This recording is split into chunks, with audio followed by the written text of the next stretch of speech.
L'eau monte inexorablement, 36 mètres cubes par seconde, un débit comparable à celui d'une rivière de montagne. Du jamais vu depuis 30 ans à Mency, derrière ces maisons, la rivière Essonne devrait déborder dans les prochaines 24 heures.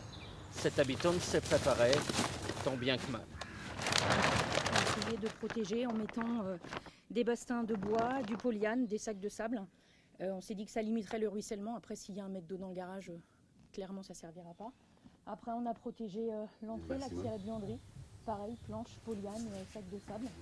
On a surélevé tout ce qui pouvait l'être. Cette rue est d'ordinaire remplie de véhicules en stationnement. Tous ou presque ont été évacués. Pour tous les riverains, une même inquiétude. Je m'attends à mon sous-sol envahi et je me suis organisé pour n'avoir aucun dommage sérieux jusqu'à 1,20 m d'envahissement.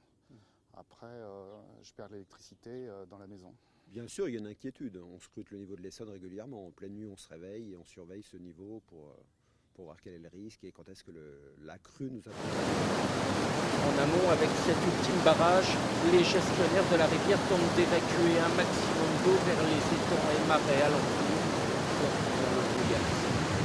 Ça ne suffira pas, mais ça permet de tamponner, d'écrêter la crue et de faire en sorte que la montée que vont subir malheureusement les habitants de ces communes ne soit pas en vague, que ça soit que progressif et limité. C'est une certitude, la rivière Essonne va sortir de son lit. On ignore seulement quand précisément et surtout dans quelle proportion.